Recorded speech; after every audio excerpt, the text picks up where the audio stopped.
encontrar. Y ahí podemos redirigir mediante los descriptores, restringir a los últimos años la información para tratar de separar un poco y orientar eso a lo que estamos buscando. Nuevamente, este tipo de búsquedas no se hacen si es que intentan identificar un tema o aperturarse o llegar recién a un tema en específico. Apendicitis, por ejemplo, ¿no? Entonces, no vamos a hacer una búsqueda de medicina basada en evidencias.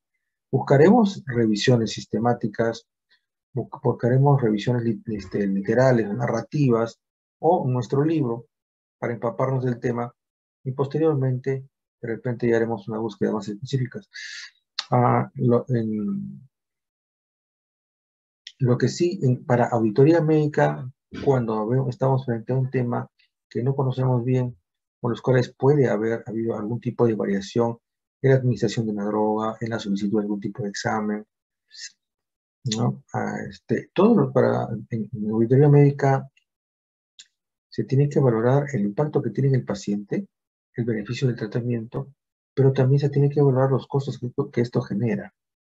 Si a un paciente se va a curar tomando amoxicilina con ácido clavulánico, una faringitis, entonces, ¿por qué le voy a dar ceftriaxona, 2 gramos cada 24 horas? ¿Cuál sería el sentido?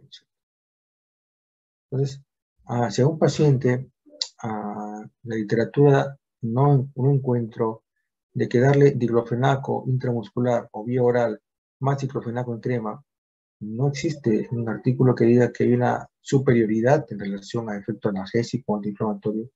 ¿Para qué le voy a asociar las dos cosas? ¿No? Entonces, ese tipo de cosas es que uno tiene que ir a echarse a buscar.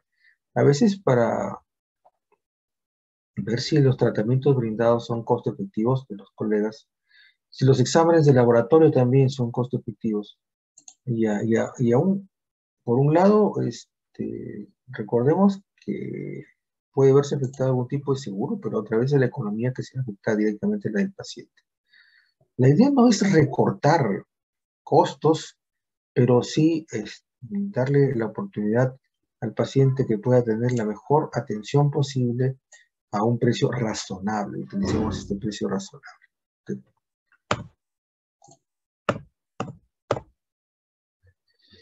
Cuando buscamos solucionar problemas, vamos a ver que no siempre vamos a desarrollarlo a través de la investigación.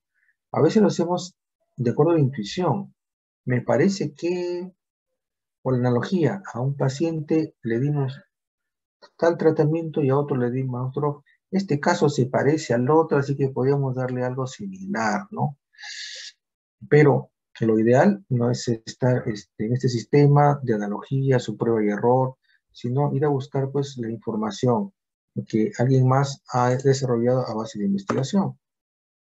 Para eso, el proceso de investigación tiene que generar una publicación. Esas publicaciones, que son la parte final de la investigación, es donde nosotros vamos a ir a buscar. Nuevamente, no todo lo que brilla es oro y hay que separar la paja, ¿no?, de la pulpa, de la sustancia, el choclo de la panca. Entonces, tenemos que aprender a identificar, tener algunas formas de poder buscar o revisar la información. Los artículos en muchos casos van a ser rechazados por diferentes motivos en relación a la muestra, al tamaño de la muestra, al muestreo, a la aleatorización, a la pérdida de pacientes que tuvo durante el proceso de realización del trabajo, etc. Entonces, eso también podemos ser puntos en los cuales nosotros vamos a buscar. La valoración crítica se va a considerar el tercer paso de la medicina basada en evidencias. El primero, convertir problemas clínicos en preguntas, o preguntas clínicas en preguntas pico. El segundo, buscar la evidencia en la literatura. El tercero, la valoración crítica. La evaluación crítica que se puede hacer también utilizando guías, unos tipos de guías que vamos a verlas en un momento. La otra forma es que uno se habitúe. Tú coges el artículo y tienes más o menos una idea de qué estás buscando, ves el título, ves el año de publicación, los autores, a veces son autores conocidos, revisas el resumen y luego revisas, ¿no?, vas haciendo la revisión buscando el planteamiento del problema, los objetivos, el diseño del estudio, ¿no?, cómo ha sido realizado cómo se calcula el tamaño muestral, etc. Entonces ya tiene unas pautas de qué es lo que va a buscar en el estudio para ver si ver su validez o no. Sin embargo, no siempre sucede eso, ¿no? El término de lectura crítica implica analizar, implica buscar la verdad. Busca, dice, reconstruir el significado en textos producidos por otros. Es el resultado de la fusión entre un texto y un lector quien hace uso de sus conocimientos previos para entenderlo y dialogar con él, ¿no? Ya, esta es en forma de lectura crítica general, puede ser literatura, puede ser historia, otra cosa. Lo que nos interesa a nosotros es la lectura crítica de artículos científicos. Y a propósito, tienen ustedes acá en esta imagen, este es un PDF del doctor Jacobo Díaz Portillo, ¿ya? Que está bien desarrollado y se lo recomiendo, Guía Práctica de Lectura Crítica de Artículos Científicos Originales en Ciencias de la Salud, ¿ya? Entonces, lo pueden descargar, descarga el libro en internet. De este manual, de este artículo, ¿no? De esta guía, es que hemos sacado varias de las atingencias sobre los ítems que están acá.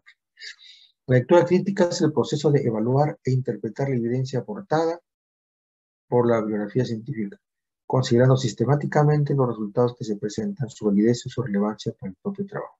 Esto de sistemáticamente tiene que ver con el diseño, cómo han hecho el estudio, si es que está descrito, los pasos, y si es repetible, que es lo que la ciencia busca. Entonces, se ha considerado sistemáticamente los resultados. En otras palabras, a través de la lectura crítica se verifican la validez y la aplicabilidad de los resultados. Se habla de validez interna y validez externa, como vamos a ver en un momento. Validez interna, si el trabajo está bien hecho, y la validez externa, si es que este trabajo y estos resultados son aplicables a mi realidad.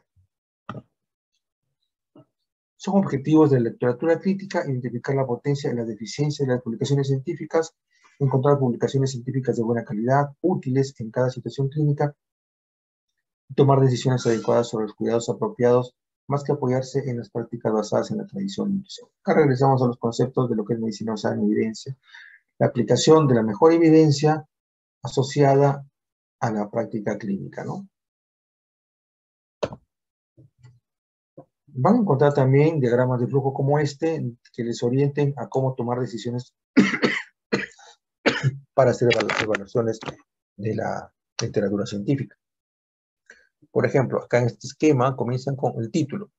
El título es interesante. Cuando hablamos de interesante, si es que te da lo que tú necesitas o lo que estás buscando. Un ejemplo que les he dado: diclofenaco en gel versus diclofenaco enteral o parenteral. O tratamiento tópico, diclofenaco. Entonces vamos a ver si es que hay algún tipo de cosa. Si no hay eso, se habla de diclofenaco comparado con tramadol, y tampoco no me interesa, ¿no? Entonces, por eso, primer título. Después, leer el resumen para ver, encontré, este dice diclofenaco en gel, y lo compara con nada, con nada. No, yo quiero ver si el diclofenaco asociado a algún otro AINES bioral o parenteral es mejor o no. Entonces, tampoco. Entonces, si el título no me interesa, pasamos al siguiente artículo. Si el resumen no me interesa, pasamos al siguiente artículo. Y después ya son aplicables los resultados en su práctica clínica. Si es que son aplicables esos resultados, también, si no hay aplicabilidad, pasamos al siguiente artículo. Pero si consideramos que esos resultados son aplicables, entonces vamos a ver el diseño, ¿ya? Vamos a verlo en materia y métodos. El diseño tendrá que ver con cuál ha sido el motivo de la investigación. Si es una prueba diagnóstica, si es pronóstico, si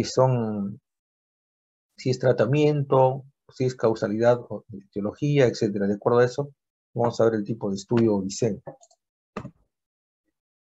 Pasos recomendados. Entonces, este diseño del manual que les había mencionado, de la guía que les había mencionado. Primero, dice, coger el artículo.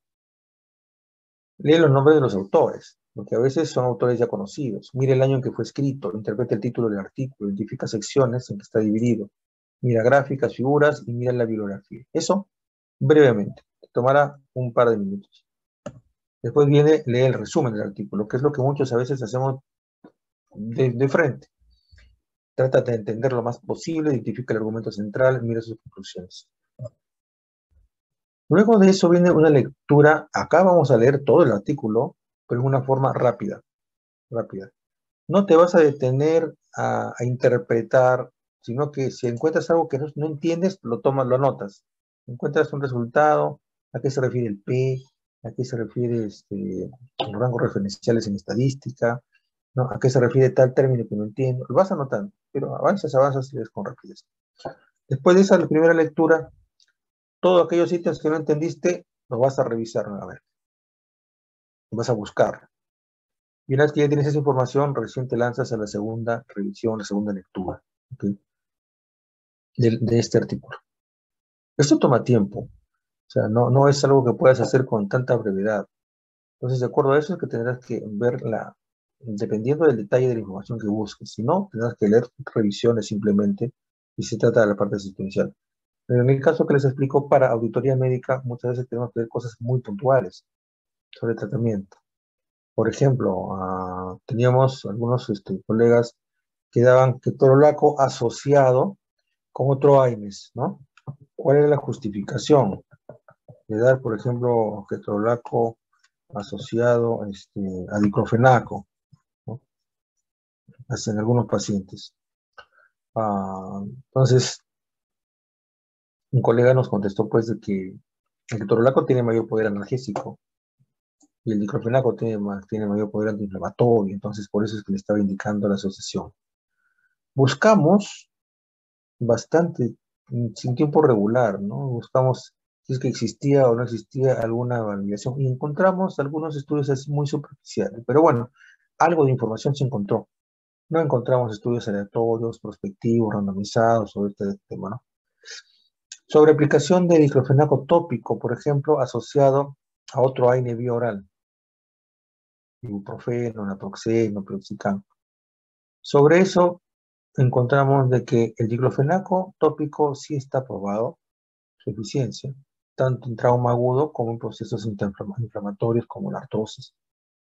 Sin embargo, no su asociación. La asociación no genera un mayor beneficio para el paciente, sino que reemplaza a aquellos pacientes que por algún motivo no pueden o no toleran la vía oral, lo puede reemplazar la aplicación porque sus efectos secundarios están sobre todo a nivel de irritación de la piel. Entonces, puede aplicarse varias veces al día sin mayores problemas.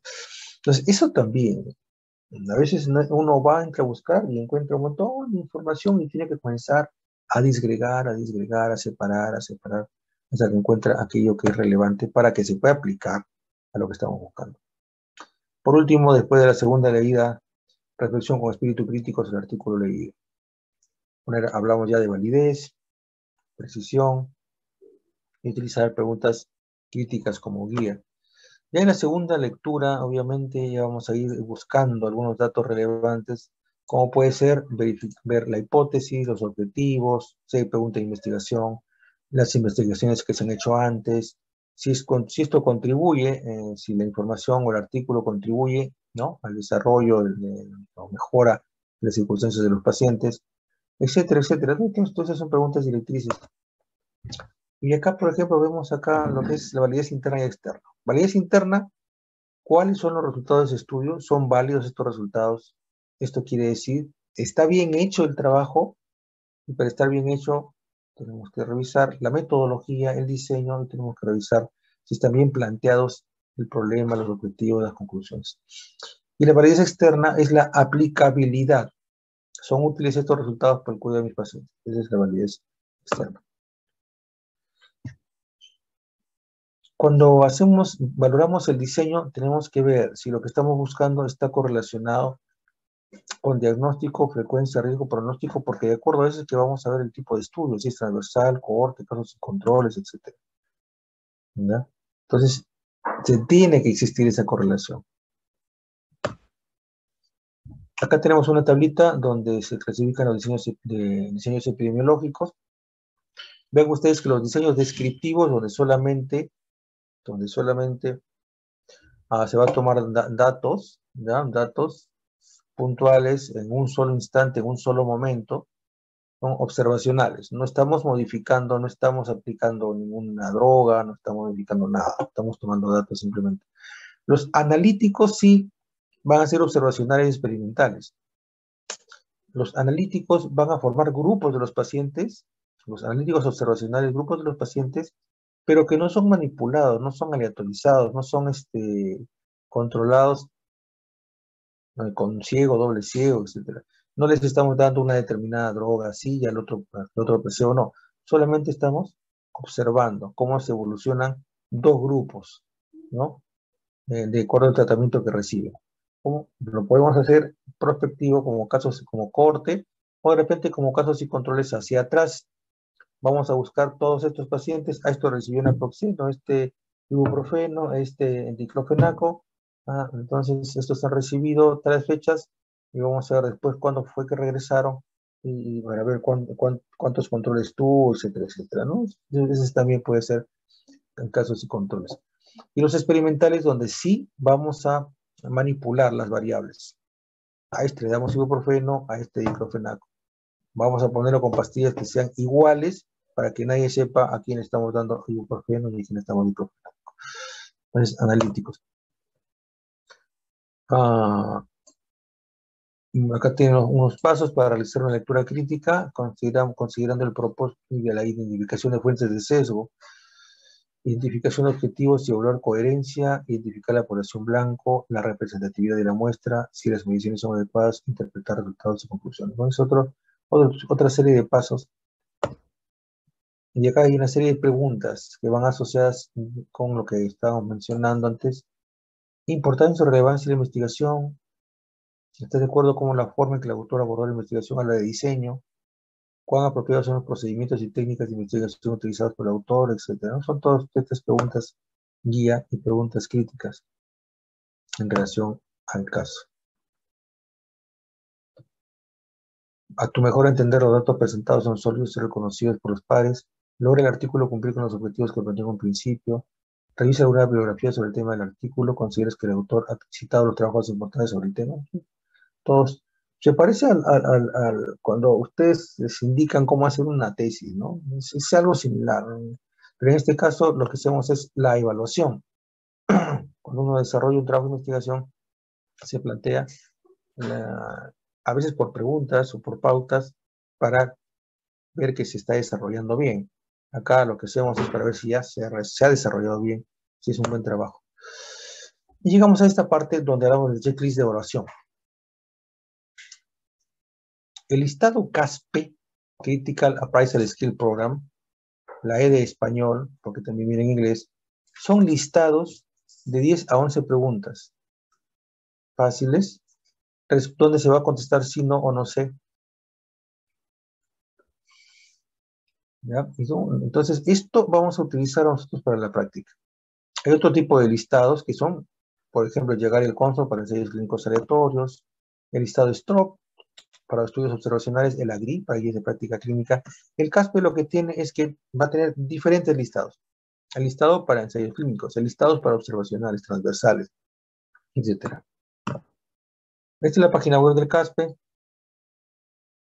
Tienen acá un ítem que son las herramientas. En las herramientas tenemos esto, que son los instrumentos para lectura crítica. De acá he bajado y está la plantilla para ensayos clínicos, ¿no? Plantilla para ensayos clínicos. Pues esa es la que se va a utilizar para hacer la valoración de artículos científicos, ensayos clínicos. Vean que hay plantilla para documentos de revisión, para plantilla para diagnóstico. 10 preguntas para entender un estudio sobre diagnóstico. Acá hay RPC, preguntas para entender las reglas de predicción clínica, en estudios de pronóstico. Y acá tenemos un ejemplo de cómo van a desarrollar su trabajo, su práctica. Presten mucha atención para que nos estén preguntando qué dijo, cómo era. No, acá está cómo es, cómo van a hacer su trabajo. En el Drive, al cual tienen acceso a partir de un link en Canvas, van a acceder y van a encontrar 12 artículos de investigación de ensayos clínicos aleatorios. Van a coger de acuerdo al número de grupo, un solo trabajo de investigación, uno solo. El grupo 1 cogerá el 1, el grupo 2 cogerá el 2, el grupo 3 cogerá el 3, etc. Este trabajo, por ejemplo, dice amikacina en aerosol como terapia adyuvante para neumonía causada por ventilador, por bacterias gram-negativas multilogo resistentes. Un ensayo clínico aleatorio de un solo centro. Presentan su informe, donde están los datos de ustedes, el nombre, autores, publicación, y luego siguen las 11 preguntas en este caso, porque es el listado de 11 preguntas de ensayos clínicos aleatorios. Primera pregunta. ¿Se orienta el ensayo a una pregunta claramente definida? La orientación, la pregunta claramente definida del ensayo puede estar definida como una pregunta, o como el propósito del estudio, o como los objetivos del estudio. En este caso, sí, describe su objetivo claramente en la introducción. Contestan y después van a hacer un screenshot de la parte en la cual ustedes han identificado la información que prueba lo que ustedes están diciendo. Por ejemplo, acá está el screenshot y está resaltado el objetivo de este estudio fue, etcétera, etcétera. Segunda pregunta. ¿Fue aleatoria la asignación de los pacientes a los tratamientos? Sí, es un ensayo randomizado y con grupo control. ¿Dónde está eso? Nuevamente, el screenshot está resaltado, seleccionado o enmarcado. Habla de ese. Bloque de randomización fue realizado por computadora, ¿no? Generado por computadora por un algoritmo. Y acá habla de los grupos. Sí, pero tuvo grupo control y dice que el grupo de amikacina en aerosol fue tratado, etcétera, etcétera, con 400 miligramos por 20 minutos cada 8 horas. Mientras que el placebo, que es el grupo control, fue tratado, etcétera, etcétera. Entonces, ¿fue randomizado? Sí. ¿Tuvo grupo control? También. De ahí está aprobado. Tercera pregunta. ¿Fueron adecuadamente considerados hasta el final del estudio todos los pacientes que entraron en él? La respuesta, mi respuesta, existió pérdida o retiro de pacientes. ¿Cómo lo sé? Ese gráfico está copiado también y pegado del artículo. En este gráfico vemos que menciona, dice 200 pacientes, y de estos 200 fueron excluidos 140 por no cumplir los criterios de inclusión y otros porque declinaron no participar. ¿Con cuántos se quedaron? Con 60. Y establecieron dos grupos, un brazo de 30 y otro brazo de 30. ¿Sí? Y después de esos 30-30, más abajo dice que salieron del estudio 3 y en el otro salieron 5. Esos 3 representan el 10% en un lado y representan aproximadamente el 15% en el otro. Entonces, eso puede ser significativo ya y puede haber alterado. Eso tenemos que compararlo con la muestra que sacaron por su fórmula de muestreo. Si su fórmula de muestreo les pidieron 50 pacientes en cada brazo y presentaron 30, no cumple. Si les salió 30 pacientes en cada brazo, y ahí están 30 y 30, pero con la pérdida eso disminuye y eso desestabiliza sus resultados. Entonces, eso también hay que tenerlo en consideración. ¿Existió pérdida o retiro de pacientes? Pregunta 4. ¿Se mantuvo el seguimiento a pacientes clínicos, personal de estudio? Entonces, los investigadores y el personal clínico fueron ciegos a los brazos de tratamiento. ¿Dónde está eso? Ahí está resaltado. Los investigadores y el personal clínico de staff fueron ciegos a los brazos del tratamiento. Y acá también, ¿no? Estos pacientes, etcétera, etcétera, etcétera, ¿no? Ahí habla de quiénes fueron los ciegos en los brazos del tratamiento. Pregunta 5. ¿Fueron similares los grupos al comienzo del ensayo? Sí, las características se describen en la tabla 1. Y ahí vemos, ahí está pegada, copiada y pegada, la tabla 1, donde se describen las características del grupo de amikacina, del grupo placebo. Grupo de amikacina, 25 pacientes, grupo placebo, 26%. Y acá está el género, masculino, femenino, los años, el score de Apache. Bueno, y otro dato, ¿no? El motivo de la ventilación mecánica, etc. Entonces ahí están comparados y se ve si es que acaso el P es menor de 0.05, que no lo es, ¿no? Todos son mayores, o sea, los grupos son similares. Conclusiones. Entonces, el formato del CASPE tiene 11 preguntas. He mencionado solamente las primeras 5, las otras son similares, ¿no? Preguntan otras cosas, pero es el proceso, ya les mostré cómo deben realizarlo. Conclusiones: el artículo científico es la parte final del proceso de investigación. No todo lo publicado es información válida ni necesariamente adecuada para tratar a nuestros pacientes. La lectura crítica es el proceso de evaluar e interpretar la evidencia aportada por la bibliografía científica. Es un proceso sistemático que implica una revisión superficial y luego profunda para identificar aspectos relevantes que le dan validez interna y externa a un trabajo de investigación. Existen herramientas en forma de lista de cotejos que se usan para orientar la valoración de trabajos científicos. Recording stopped. Bien, les voy a mostrar, por acá tengo también el formato, acá está. Este es el formato que también está en Canvas. Programa de lectura crítica, CASPE, leyendo críticamente la evidencia clínica, 11 preguntas para entender un ensayo clínico.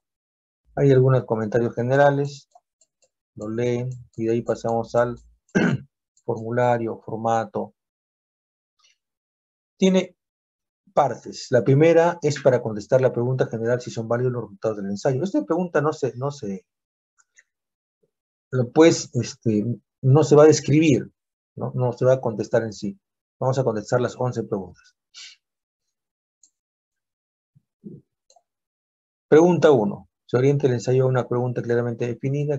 Se hemos hecho la pregunta 2, la 3. Hemos mencionado que tiene que contestar, si no, no sé. Y tiene que adjuntar el screenshot seleccionando la parte del artículo donde se detalla esa información. Hay otro, por ejemplo, la 6. Al margen de la intervención en estudio, los grupos fueron tratados de igual modo. Quiere decir que si voy a comparar este grupo y le voy a dar café y el otro le voy a dar café con leche, eso debe ser lo único que varió. ¿Cuántas cucharaditas le pusiste de azúcar? Una, y acá una. ¿Esta la serviste en tacita? Sí, con tacita también. ¿Esto lo calentaste a 24 grados? Sí, el otro también.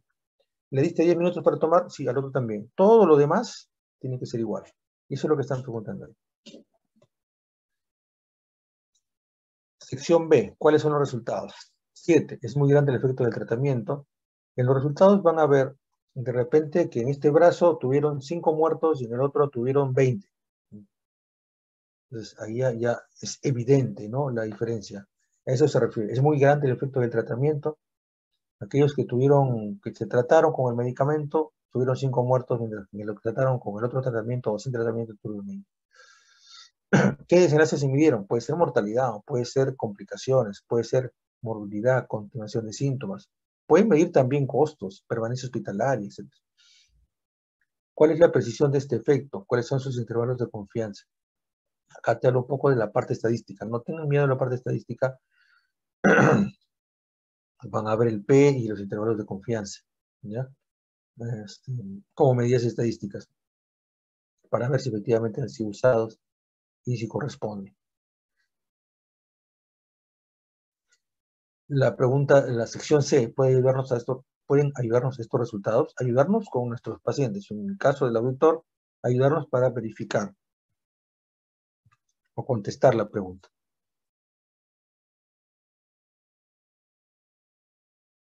Pregunta 9, ¿pueden aplicarse estos resultados en tu medio de población local? Esto tendrá que ver con el tipo de paciente, con el costo de los medicamentos, con la accesibilidad al tratamiento, ¿no? Lo que fuese. Se mantuvieron en cuenta todos los resultados de importancia clínica. Acá hay que tener un poco de información o conocimiento sobre el tema que se está tratando. Usualmente cuando uno busca preguntas específicas ya conoce algo. Entonces puede ver, por ejemplo, en apendicitis, quiero ver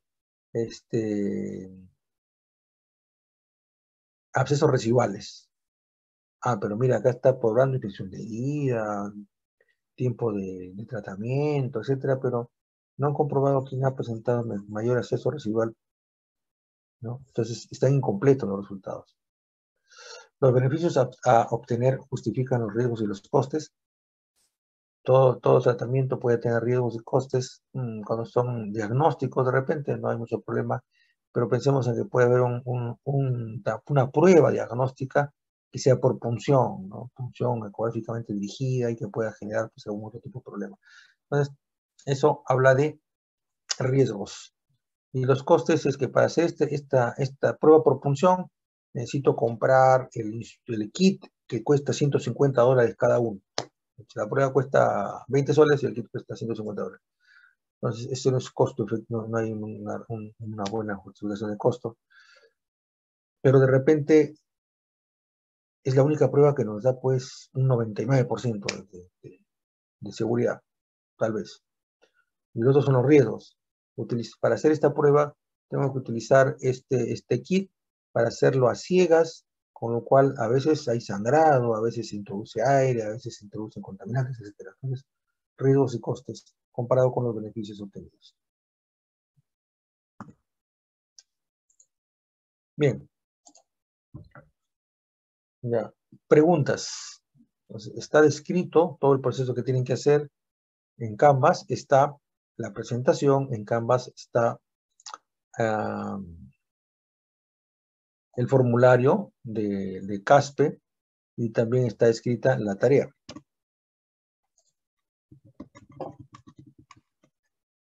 ¿Ya? La tarea,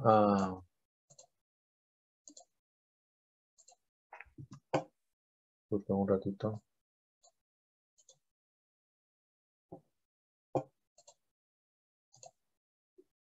Y acá está en Canvas, entonces tenemos la presentación. Está el link para que puedan descargar del Drive los artículos SECA de acuerdo al grupo, un artículo por grupo. Está la plantilla de ensayos clínicos y está la tarea. Entonces, en la tarea no es necesario que suban el artículo, porque eso sí los tengo en el Drive. Lo que sí deben subir es ya las respuestas a cada una de las 11 preguntas y mostrando la evidencia a través de screenshots y de zonas seleccionadas o resaltadas donde se encuentra la información respondiendo a cada una de las preguntas. Bien. Esto, el día de mañana, entonces, las horas de práctica se van a reunir para resolver el cuestionario, ¿ya? Después de que lo resuelven, ya lo suben.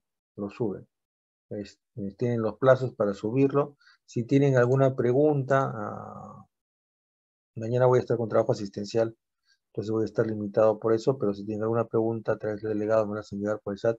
Es que acaso algo no estuvo claro, para poder aclararlo y que lleguen con éxito el trabajo. ¿Ok? Listo.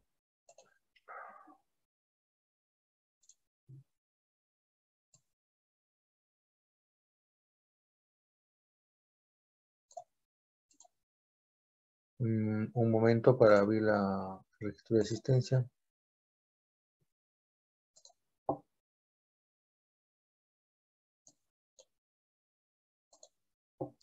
El registro de asistencia se encuentra abierto. Pueden registrar su asistencia, ¿ya? Entonces ya no nos estaremos viendo mañana, sino la próxima semana para continuar con las sesiones. La próxima semana ya comenzamos nuevamente con la parte operativa de auditoría. Gracias por su atención. Registren su asistencia. Nos estamos viendo. Registren su asistencia, no se olviden, por favor. Hasta luego, doctor. Nos vemos.